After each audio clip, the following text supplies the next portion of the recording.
PTI और JUI की बड़ी बैठक, मिलकर चलने पर इत्तेफाक। पीटीआई तर्जुमान रऊफ हसन ने फजल रहमान के शाइये में शिरकत के बाद कहा, जेयूआई से इत्तेहाद मजीद मजबूत होगा, इत्तेहाद को आगे लेकर चलेंगे, एक दूसरे के तहफ्फुज़ात दूर करने में कामयाब होंगे। कौमी असम्बली और सेनेट में बाहमी मुशावरत से चलने का फैसला हुआ। बैरिस्टर गौहर और अब्दुल गफूर हैदरी कौमी असम्बली में कमेटी का हिस्सा होंगे। सेनेट में शिबली फराज, कामरान मुर्तजा मुशावरती कमेटी का हिस्सा होंगे। हो सकता है इतवार को कमेटियां मुलाकात करें, पीर को सेनेट और कौमी असम्बली इजलास का लाएअमल तय करेंगे। पार्लियामेंट के अंदर तो मिल रहे हैं, अब बाहर भी मुलाकातें होंगी। मौलाना फजल रहमान से मुलाकात के लिए जाने वाले पीटीआई वफ्द में बैरिस्टर गौहर, रऊफ हसन, अखुनजादा हुसैन यूसुफजई, असद कैसर और शिबली फराज शामिल थे। पैगाम रसा कौन था, फोन की सहूलत कैसे मिली, बानी पीटीआई का सहाफियों को जवाब देने से गुरेज। अलियाला जेल में गैर रस्मी गुफ्तगू में कहा, फॉर्म 47 की हुकूमत से कोई बातचीत नहीं की।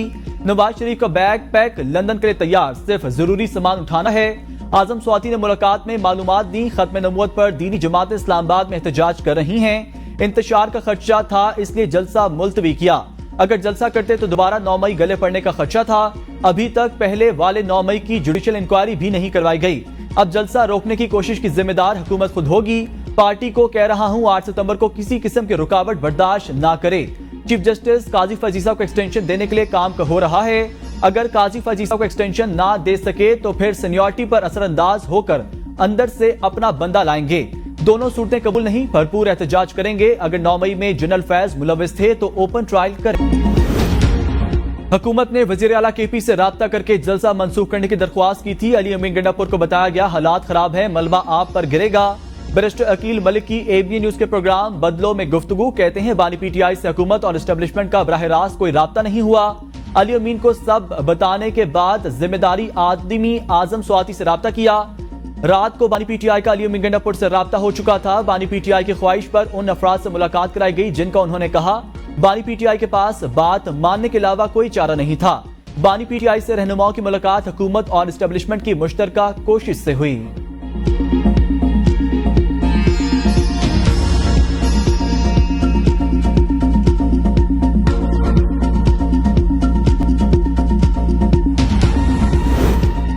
अलीमा खान की कोई बात नहीं मानूंगा, बानी पीटीआई ने पार्टी से निकालना है तो बेशक निकाल दें। वजीर आला केपी अली अमीन गंडापुर पीटीआई कोर कमेटी इजलास में अलीमा खान के बयान पर बरहम, कहा अलीमा खान ने जलसे की मनसूखी पर बयान देकर वर्कर्स को हमारे खिलाफ किया।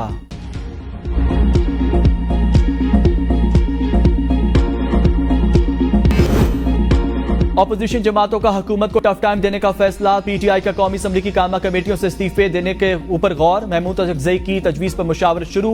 कायमा कमेटियों से इस्तीफों से मुतालिक जल्द हतमी फैसला किया जाएगा। गरीब अवाम पर हुकूमत का एक और वार, यूटिलिटी स्टोर्स बंद करने की तैयारियां। हजारों मुलाजमीन पर बेरोजगारी की तलवार लटकने लगी। मुलाजमीन का पीर को हड़ताल का ऐलान। सेक्रेटरी सनतो पैदावार की यूटिलिटी स्टोर्स बंद करने की तस्दीक। कहा यूटिलिटी स्टोर्स के मुलाजमीन को दूसरे इदारों में भेजने के लिए काम जारी है। हुकूमत गैर जरूरी कारोबार से बाहर निकलना चाहती है। बंदिश के हुकूमती फैसले के खिलाफ यूटिलिटी स्टोर्स कॉर्पोरेशन इंतजामिया का पार्लियामेंट से मदद लेने का फैसला। जराये के मुताबिक कौमी असम्बली और सेनेट की कायमा कमेटियों बराए सनत व पैदावार से रुजू किया जाएगा। सेनेट की कायमा कमेटी ने सेक्रेटरी सनत व पैदावार के बयान पर तफसीलात तलब कर ली।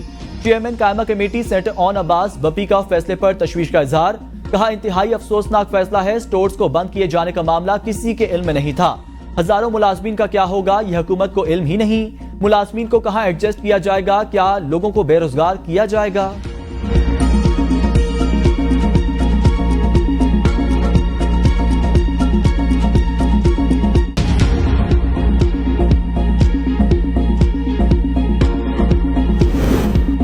खैबर पख्तूनख्वा असम्बली का इजलास एक मरतबा फिर मुलतवी, 2 सितंबर को तलब। जराये के मुताबिक वजीर आला और शकील खान के दरमियान मसालिहत नहीं हो सकी। साबिक सूबाई वजीर का असम्बली फ्लोर पर तकरीर करने का इम्कान। शकील खान कहते हैं आइंदा हफ्ते बानी पीटीआई से मुलाकात ना हुई तो मालाकंड में जलसा करूंगा। जराये के मुताबिक शकील खान जलसे में अवाम के सामने हल्फ लेकर मुबैना करप्शन के हवाले से इल्जामात का जवाब देंगे। पूरी उम्मीद है कि सितंबर में आईएमएफ का बोर्ड पाकिस्तान के लिए कर्ज प्रोग्राम की मंजूरी दे देगा। ऐसे ही शोर मचाया जा रहा है कि आईएमएफ से स्टाफ लेवल मुआहदे की मंजूरी नहीं होगी। वजीर खजाना मोहम्मद औरंगजेब की मीडिया से गैर रस्मी गुफ्तगू। कहा हुकूमत ताजिरों से टैक्स वसूली के लिए पुरअज़्म है, ताजिरों से टैक्स लेकर उन्हें सहूलतें भी फराहम करेंगे। पाकिस्तान को आईएमएफ प्रोग्राम के 37 माह में $3 अरब की बैरूनी फाइनेंसिंग दरकार। रवां साल पाकिस्तान को $2 अरब की बैरूनी फाइनेंसिंग की जरूरत है।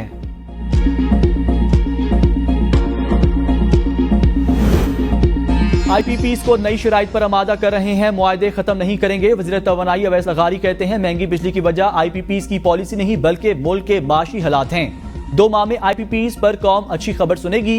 बिजली घरों का किराया फी यूनिट बिजली को महंगा बना रहा है। अगर सिंध हुकूमत पंजाब जैसा रिलीफ दे तो 10 अरब रुपए लगेंगे। बिजली की कीमत खित्ते के ममालिक के मुताबिक लाएंगे। नेट मीटरिंग सार्फिन से मुआहदे की पासदारी की जाएगी।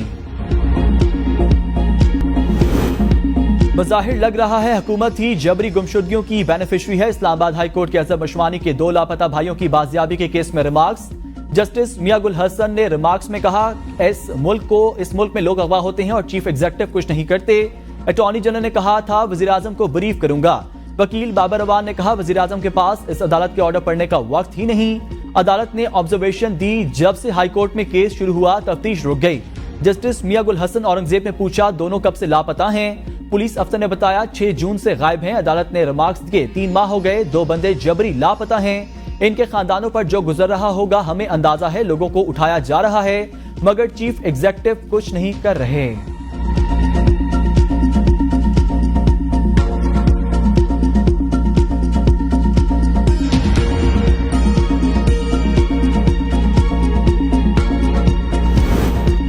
अदालत और सुप्रीम कोर्ट के जजेस को गर्मियों की छुट्टियों में भी फौजदारी मुकदमा सुनने के लिए दस्तयाब होना चाहिए। शरीयत बेंच के गैर फाल रहने की आइन में कोई गुंजाइश नहीं। इंसाफ की फराहमी के लिए जजेस को भी अपने फराइज का इल्म होना चाहिए। चीफ जस्टिस पाकिस्तान ने वजीराबाद में 2 अफराद के कत्ल के केस का तहरीरी फैसला जारी कर दिया।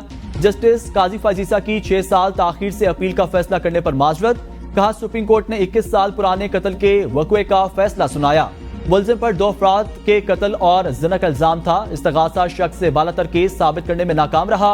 सुप्रीम कोर्ट ने मुलजिम इमरान को अदम शवाहिद की बुनियाद पर बरी कर दिया है।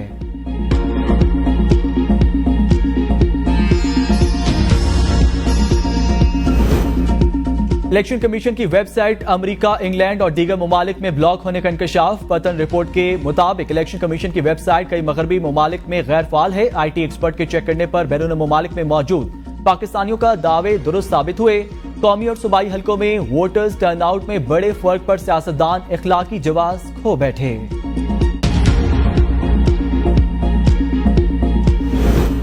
अमेरिका, इंग्लैंड और दीगर ममालिक में इलेक्शन कमीशन की वेबसाइट फाल है। जरा इलेक्शन कमीशन का दावा। कहा अगस्त में सिक्योरिटी के पेश नजर जियो फाइनेंसिंग फाल होने बाइस वेबसाइट बंद होती है। अमूमन वेबसाइट बैरून मुल्क खास तौर पर VPN के जरिए नहीं खुलती। इलेक्शन एक्ट में तरमीम के खिलाफ दरख्वास्त। लाहौर हाई कोर्ट का वफाकी हुकूमत और इलेक्शन कमीशन को नोटिस। अटॉर्नी जनरल मुआवनत के लिए तलब। दरख्वास्त आइंदा समात पर दस्तयाब। बेंच के रूबरू पेश करने की भी हिदायत। मजीद समात 30 अगस्त को होगी।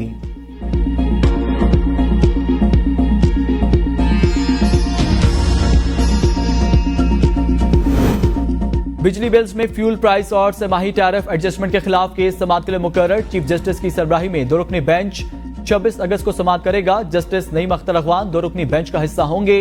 फ्रिकैन को नोटिस जारी। अस्सलाम वालेकुम, ABN न्यूज के साथ मैं हूं तुराब नकवी। है आपने जानी खबरों की तफसीलात एक ब्रेक के बाद।